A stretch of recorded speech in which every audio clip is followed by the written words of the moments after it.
Hello viewers, நாம் இந்த வீடியோவில் வெப் ஹோஸ்டிங்னா என்னென்னு பார்க்க போகிறோம். ஸோ இப்போ வெப் ஹோஸ்டிங்னா என்னென்னு பார்த்தீங்கன்னா, இப்போ நார்மலாக நீங்கள் நிறையா இப்போ கூகுளை ஓப்பன் பண்ண என்ன பண்ணுவீங்க, www.google.com போவீங்க. ஸோ அதே மாதிரி ஒரு கம்பெனியை பற்றி இப்போ ஏதாவது ஒரு கம்பெனியை பற்றி உங்களுக்கு தெரியணும். ஸோ அப்படின்னா என்ன பண்ணுவீங்க, அந்த கம்பெனியோட நேமை போட்டு .com co.in இல்லை .in அப்படின்ட்டு இருக்கும். ஸோ அதெல்லாம் என்ன பண்ணுவாங்கன்னா டொமைன் நேம்னு சொல்லுவாங்க.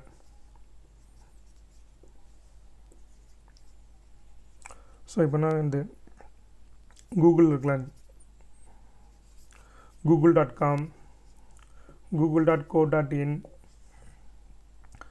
ஸோ அதே மாதிரி இந்த நிறையா டொமைன்ஸ் இருக்கும். ஸோ இப்போ நீங்கள் ஒரு வெப்சைட் வந்து உலகத்தில் உள்ள எல்லாருமே டிஸ்பிளே பண்ணி காமிக்கணும்னா அதுக்கு ஃபஸ்ட்டு என்ன தேவை, ஒரு டொமைன் நேம் தேவை. ஸோ நீங்கள் டொமைன் நேம்ங்கிறதா அது வந்துன்னா நீங்கள் தனியாக இதை ஒரு காசு கொடுத்தா வாங்க வேண்டியிருக்கும். இப்போ உங்கள் பிஸ்னஸ் என்ன பிஸ்னஸ்ன்னு பார்த்துட்டு அதுக்கு தகுந்தாப்பில் நீங்கள் காசு கொடுத்து வாங்கலாம். ஸோ இப்போ உங்கள் கம்பெனி நேம், ஸோ இப்போ என்னோடய கம்பெனி svgtechனா svgtech.com. ஸோ இது என்னது, நான் வந்து என்னோடய இதுக்கு நான் காசு கொடுத்து வாங்கியிருப்பேன் என்னோடய டொமைன். ஸோ அதே மாதிரி நீங்கள் என்ன பண்ணிக்கலாம்னா உங்களுக்கு என்ன டொமைன் தேவையோ அதை நீங்கள் காசு கொடுத்து வாங்கிக்கலாம். ஸோ எங்கே வாங்கலான்னு பார்த்தீங்கன்னா இப்போ go.in ஒன்று இருக்குது. இப்போ go.in போய்ட்டு அதில் போய் நீங்கள் உங்களுக்கு என்ன டொமைன் நேம் தேவையோ அதை சர்ச் பண்ணிங்கன்னா வந்துடும். அது ஆல்ரெடி யாராவது அந்த டொமைன் நேம் யூஸ் பண்ணாங்கன்னா உங்களால் சேம் டொமைன் நேமை வாங்க முடியாது. ஸோ இல்லை அந்த டொமைனை யாருமே யூஸ் பண்ணலாம், நீங்கள் காசு கொடுத்து என்னது வாங்கிக்கலாம். அதோட நேமை பார்த்தீங்கன்னா அதோட காஸ்ட் பார்த்தீங்கன்னா டிஃபர் ஆகும். 400 ரூபீஸ்லேருந்து கூட இருக்கும் காஸ்ட்டு. சிலதெல்லாம் 199 ஸ்டார்ட் பண்ணுவாங்க ஃபஸ்ட் இயருக்கு. சிலதுக்கு பார்த்தீங்கன்னா 2 lakhs, மோர் தென் 2 lakhsலாம் டொமைன் நேம் இருக்கும்.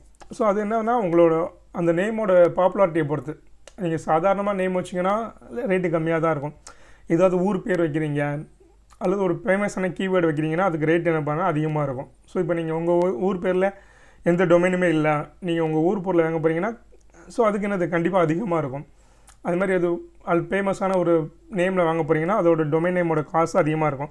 இல்லைனா என்னென்னா 199 ஸ்டார்ட் ஆகும். இது என்னென்னா இயர்லி ஒன் டைம் பே பண்ண வேண்டியிருக்கும். ஸோ இது வந்து ஒரு டைம் வாங்கினா மட்டும் போதாது, வருஷம் பே பண்ணுற மாதிரி இருக்கும். அதே மாதிரி இந்த ஃபஸ்ட் இயருக்கு பார்த்தீங்கன்னா பேமெண்ட் கம்மியாக இருக்கும். நெக்ஸ்ட் இயர்லேருந்து 1500 அந்த ரேஞ்சில் வந்துகிட்டு இருக்கும். ஸோ இதுதான் என்னது டொமைன் நேம். ஸோ இந்த டொமைன் நேம் இருந்தால் தான் என்னது உங்களோட வெப்சைட்டை வந்து உலகத்தில் உள்ள எல்லாருமே வியூ பண்ணி பார்க்க முடியும். ஸோ அதுக்கு தான் என்னது இந்த டொமைன் நேம் யூஸ் பண்ணுவாங்க. ஸோ அதே மாதிரி ஒரு டொமைன் நேம் மட்டும் இருந்தால் போதுமா? ஸோ இல்லை, ஃபஸ்ட்டு என்ன பண்ணியிருக்கணும்னா நீங்கள் டொமைன் நேம் வாங்கியிருக்கணும். அடுத்து என்னென்னா ஹோஸ்டிங்வாங்க. இந்த ஹோஸ்டிங்னா என்னென்னா நீங்கள் டெவலப் பண்ண அப்ளிகேஷனை ஒரு இடத்துல ஸ்டோர் பண்ணி வச்சா தானே எல்லோரும் பார்க்க முடியும். அதுக்கு பேர் தான் இது ஹோஸ்டிங். நீங்கள் எங்கே கொண்டு ஹோஸ்ட் பண்ண போகிறீங்க.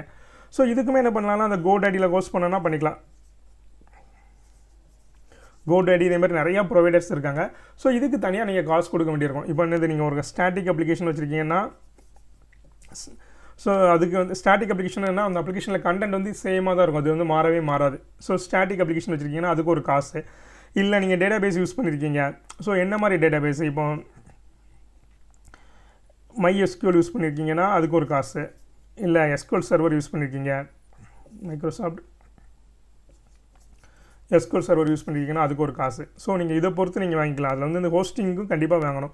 ஸோ இது நார்மலாக சின்ன அப்ளிகேஷனாக இருந்து 2500 அந்த ரேஞ்சிலே நம்ம வாங்கிக்கலாம். ஸோ இதுவுமே இந்த இயர்லி ஒன்ஸ் பே பண்ணுற மாதிரி இருக்கும். ஸோ இல்லைனா நீங்கள் 2 years 3 yearsக்கு சேர்த்து பே பண்ணால் கூட நீங்கள் பண்ணிக்கலாம். ஸோ நீங்கள் ஒரு அப்ளிகேஷன் நீங்கள் டெவலப் பண்ணிட்டீங்க, அதை ஹோஸ்ட் பண்ணாலே கண்டிப்பாக இந்த ஒரு டொமைன் நேம் வாங்கியிருக்கணும், ஹோஸ்டிங் வாங்கியிருக்கணும். அதேமாதிரி இப்போ நீங்கள் சூப்பர் மார்க்கெட்டு அல்லது ஏதாவது ஷாப் வச்சுருக்கீங்க, அதுக்கு வந்து இ-காமர்ஸ் அப்ளிகேஷன் மாதிரி பண்ணுறீங்கன்னா அதுக்கு தனியாக அக்கௌண்ட்ஸில் இருக்குது, அது கொஞ்சம் செலவு அதிகமாகும். இல்லைனா நீங்கள் என்ன பண்ணிக்கலாம், ரொம்ப ஸ்பீடாக வேணும், நிறையா பேர் யூஸ் பண்ணுவாங்கன்னா இந்த Azure, AWS, ஸோ இது மாதிரி சர்வர்லேயே நீங்கள் ஹோஸ்ட் பண்ணிக்கலாம். ஸோ Azureல ஹோஸ்ட் பண்ணால் பண்ணிக்கலாம், AWS ஆனால் பட் இதில் என்னது காஸ்ட்லி ஆகும். ஸோ இப்போ நார்மலாக ஒரு சின்ன பிஸ்னஸ் ஒரு வெப்சைட்டுக்கு டெவலப் பண்ணுறீங்கன்னா கூட இதில் வந்து மந்த்லி 5000 to 10,000 அந்த ரேஞ்சில் வர மாதிரி வரும்.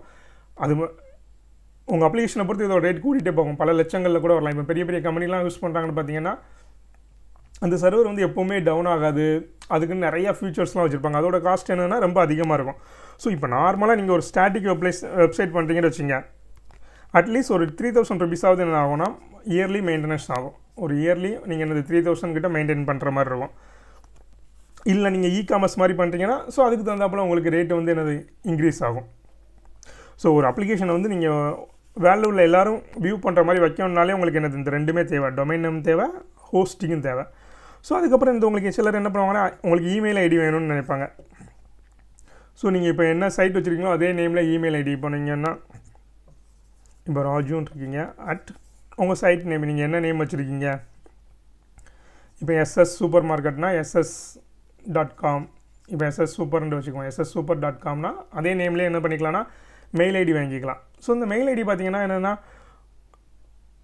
மேக்ஸிமம் கோர்ட்டெல்லாம் பார்த்தீங்கன்னா இயர்லி 400 வாங்குறாங்க ஒரு மெயில் ஐடிக்கு. இயர்லி 400 இதில் என்னன்னா 10 GB வரைக்கும் ஸ்டோரேஜ் கொடுத்துருவாங்க. ஸோ இதே மாதிரி நீங்கள் எத்தனை மெயில் ஐடினாலும் வாங்கினா வாங்கிக்கலாம். சில இதில் என்ன பண்ணுவாங்கன்னா இந்த இமெயில் ஐடி ஃப்ரீயாகவே கொடுப்பாங்க. ஃபஸ்ட்டு 1 இயருக்கு என்ன ஃப்ரீயாகவும் கொடுப்பாங்க. சில இதில் என்னன்னா காசு கொடுத்து நீங்கள் வாங்குற மாதிரி இருக்கும். ஸோ இதுனா சின்ன ஒரே ஒரு மெயில் ஐடினா நீங்கள் இப்படி வாங்கிக்கலாம். இல்லது நீங்கள் உங்கள் கம்பெனியில் 100 பேர் இருக்காங்க, 200 பேர் இருக்காங்க, இல்லைனா மோர் தென் 1000 இருக்காங்கன்னா அப்போ என்ன பண்ணிக்கலாம்னா ஆஃபீஸ் 365 அது மாதிரி வெண்டர்ஸையும் யூஸ் பண்ணிக்கலாம். இப்போ ஜிமெயிலே என்ன பண்ணிக்கிறாங்கன்னா ஃப்ரீ அக்கௌண்ட் வேறு இதே மாதிரி என்டர்பிரைஸ்க்காக காசு கொடுத்து வாங்குறதும் இருக்கும். அதே மாதிரி இந்த ஜிமெயிலில் வாங்கினா வாங்கிக்கலாம். இல்லைனா ஆஃபீஸ் 365 இருக்குது. இல்லைனா இந்த கோட் ஐடியிலே நீங்கள் ஒரு இமெயில் ஐடி 2 இமெயில் ஐடி வாங்க போகிறீங்கன்னா கோட் ஐடியிலே வாங்கிக்கலாம். ஸோ இது ஒரு முக்கியம். அதே மாதிரி இயர்லி, ஸோ இது எல்லாமே என்ன பண்ணுவோம்னா இயர்லி ரினியூவல் பண்ணுற மாதிரி இருக்கும். இப்போ டொமைன் நேம் இயர்லி ரினியூவல் பண்ணும், ஹோஸ்டிங்கு, இமெயில், ஸோ எல்லாமே இயர்லி ரினியூவல் பண்ணுற மாதிரி இருக்கும். ஸோ நார்மலாக உங்களுக்கு வெப்சைட் டெவலப் பண்ணிங்கனாலே இதெல்லாம் கொஞ்சம் தெரிஞ்சு வச்சிங்கன்னா உங்களுக்கு ஈஸியாக இருக்கும். நீங்கள் ஃபஸ்ட்டு ஒரு வெப்சைட் டெவலப் பண்ணால் இப்போ நான் மேக்ஸிமம் இந்த லோக்கல்லே யாராவது பசங்களை வச்சே டெவலப் பண்ணிடுவாங்க. பட் இதை பற்றி அவங்களுக்கு டீட்டெயில் தெரிஞ்சிருக்காது. ஸோ இது தெரிஞ்சு வச்சுனா தான் உங்களுக்கு யூஸாக இருக்கும். ஏன்னா ஒரு டைம் டெவலப் பண்ணால் போதுன்னு நினச்சிருப்பீங்க. பட் நீங்கள் இதை கோர்ஸ் பண்ணதுக்கு எல்லாமே உங்களுக்கு இயர்லி மெயின்டெனன்ஸுக்கு ஒரு காசு தேவைப்படும். ஸோ அதையும் ஞாபகம் வச்சுக்கணும். ஸோ இதை பற்றி உங்களுக்கு வேறு ஏதாவது டீட்டெயில் வேணும்னா நம்மளோட கமெண்ட் செக்ஷனில் கமெண்ட் பண்ணுங்கள். நான் உங்களுக்கு ரிப்ளை பண்ணுறேன். Thank you viewers.